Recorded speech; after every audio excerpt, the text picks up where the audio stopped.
This episode is brought to you by LifeLock. So much of your personal info is out of your control, like your insurance provider that has your social security number and your favorite retailer that has your payment details.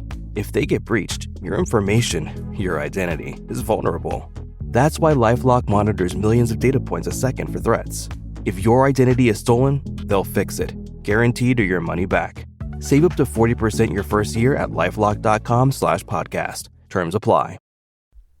This series contains adult language and depictions of graphic violence. Listener discretion is advised.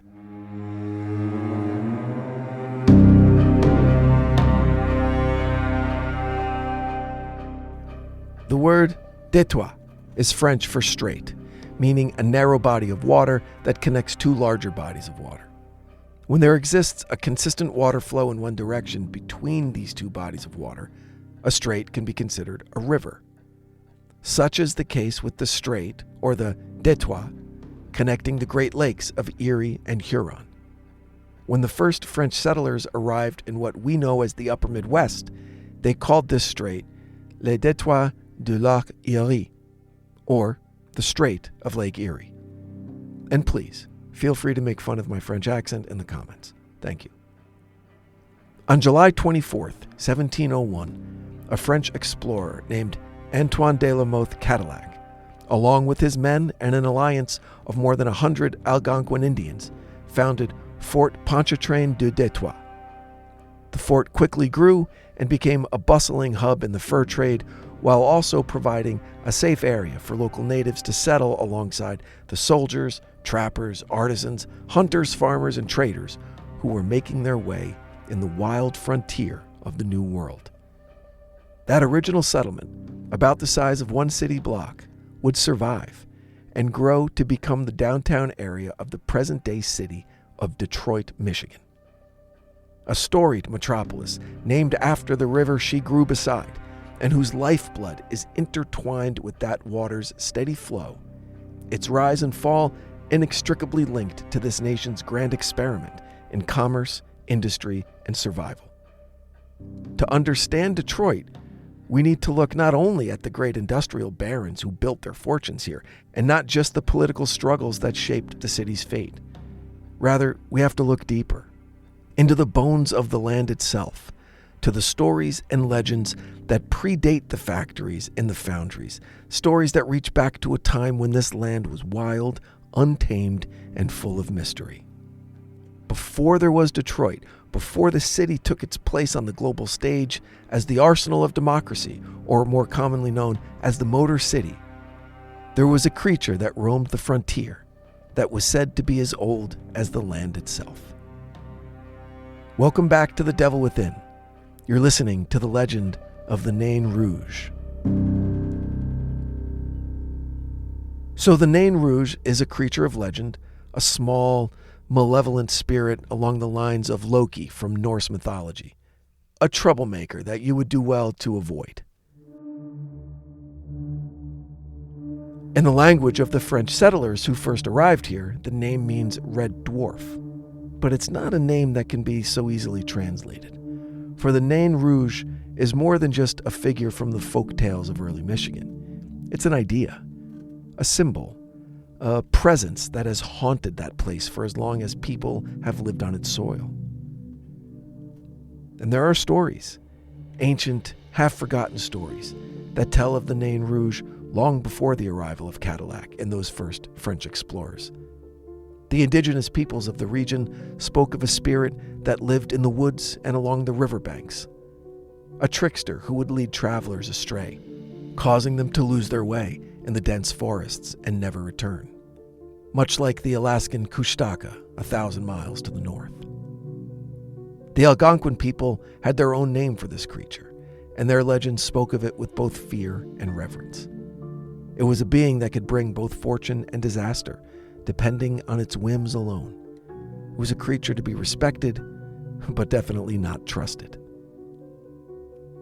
It was the French settlers who gave the Nain Rouge its modern identity, who transformed it from a woodland spirit into something more ominous. According to the most enduring legend, the Nain Rouge first appeared to the aforementioned Antoine de la Mothe Cadillac, the man credited with founding Detroit. Cadillac was a man of ambition, a dreamer who saw in the wilderness along the Detroit River a chance to carve out an empire for himself and for France. He envisioned a bustling settlement that would serve as a key outpost in the New World, a place where commerce, military power, and civilization would take root.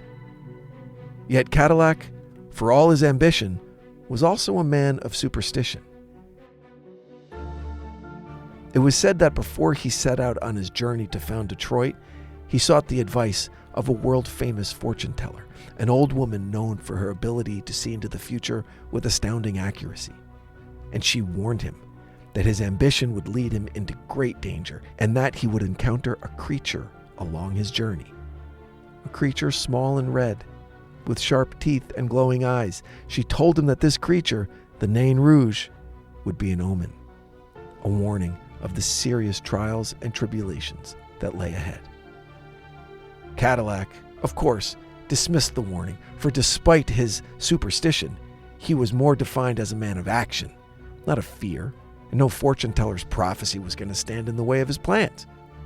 Yet, as fate would have it, the old woman's prediction would soon come to pass. It was said that as Cadillac and his men explored the region, seeking a place to establish their settlement, they encountered the Nain Rouge. It appeared out of the forest one evening, small and hunched, with glowing red eyes and a malicious grin. The creature taunted Cadillac, mocking him in a high-pitched voice. Some accounts say that it warned Cadillac of the doom that awaited him if he continued on his path.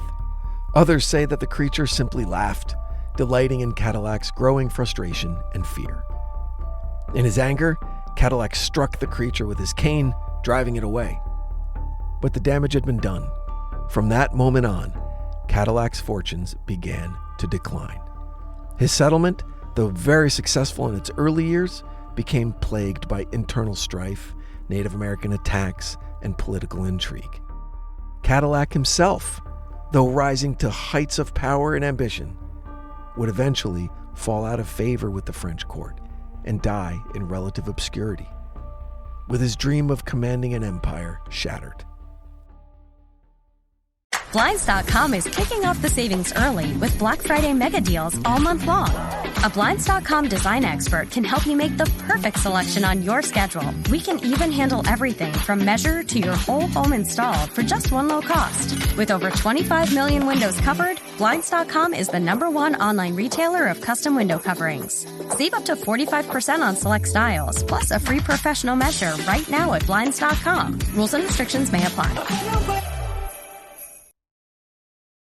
The legend of the Nain Rouge became intertwined with Cadillac's fate, and over the centuries, the creature became a kind of dark omen for the city of Detroit. Whenever the Nain Rouge was seen, disaster was said to follow. There are countless stories of those who have encountered the Nain Rouge, each one adding to the creature's legend.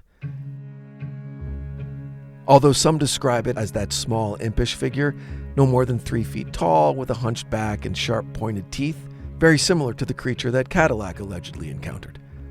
Its eyes, they say, glow with that unnatural red light, and its laughter cold and mocking. But others claim that the Nain Rouge can change its appearance, that it can blend into shadows or take on the guise of a normal person hiding in plain sight. Not quite as terrifying as the Alaskan Kushtaka, who allegedly can take the form of a loved one. Still scary, though. And one of the most famous sightings of the Nain Rouge occurred in 1763, during the Battle of Bloody Run. That battle, which took place near what is now the Elmwood Cemetery in Detroit, was part of Pontiac's Rebellion, a Native American uprising against British control of the region.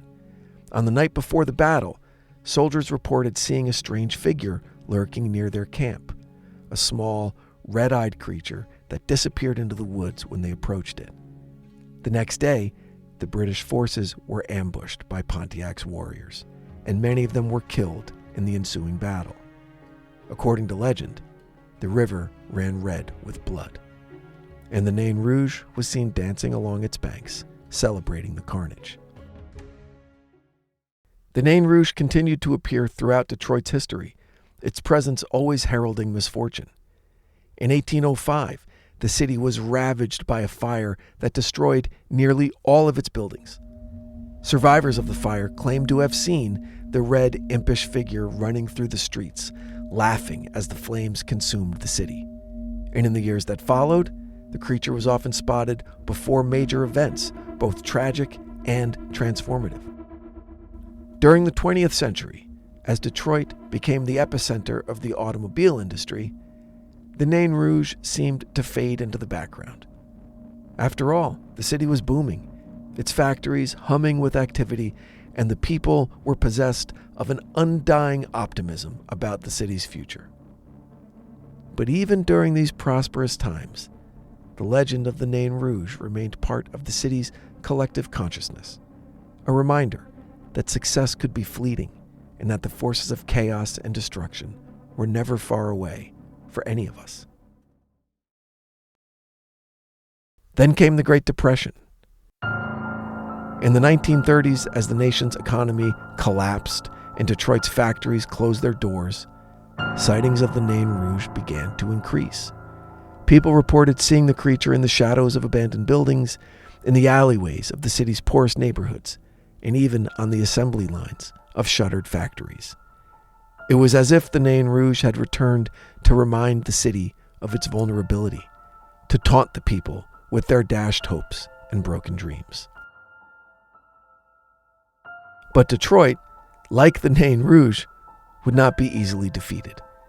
The city weathered the storms of the Depression and World War II, emerging as a symbol of American resilience and ingenuity. Its factories roared back to life, producing the tanks, planes, and munitions that would help win the war. And through it all, the legend of the Nain Rouge persisted, a dark thread woven into the city's triumphs and tragedies. As the decades passed, the Nain Rouge became a part of Detroit's folklore, a creature both feared and embraced. They saw it as a harbinger of doom, a reminder that disaster could strike at any moment. Others viewed it as a symbol of the city's strength, a creature that, like Detroit itself, had survived centuries of hardship and adversity.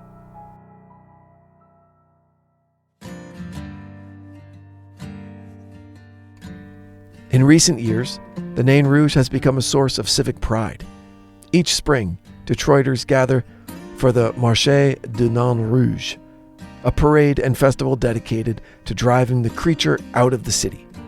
Participants dress in costumes, carrying banners and signs, and march through the streets, chanting and celebrating as they symbolically banish the Nain Rouge from Detroit's borders. The event is a mix of revelry and ritual, a way for the people of Detroit to confront their past while looking toward the future. Yet despite the festival's efforts to banish the imp, the creature remains a part of Detroit's story. It's a reminder that no matter how much the city changes, it's still haunted by its history, by the spirits of those who came before, and by the forces that have shaped its destiny. For as long as Detroit endures, so too will the Nain Rouge. It will watch over the city from the shadows, a silent witness to its victories and defeats, a symbol of the enduring connection between the land, the people, and the stories that bind them together. Thanks for listening. Make sure you're following The Devil Within wherever you get your podcasts so you never miss an episode. You could also follow our socials at The Devil Within Pod on Instagram, Facebook, and now, full episodes available on YouTube. Until next time, thanks for listening, and stay safe out there. The Devil Within is an EVO production, recorded live at Bel Air Studios in Los Angeles, California. Written and produced by Brandon Morgan, executive produced by Danny Abelson. For The Devil Within, I'm your host, Brandon Morgan.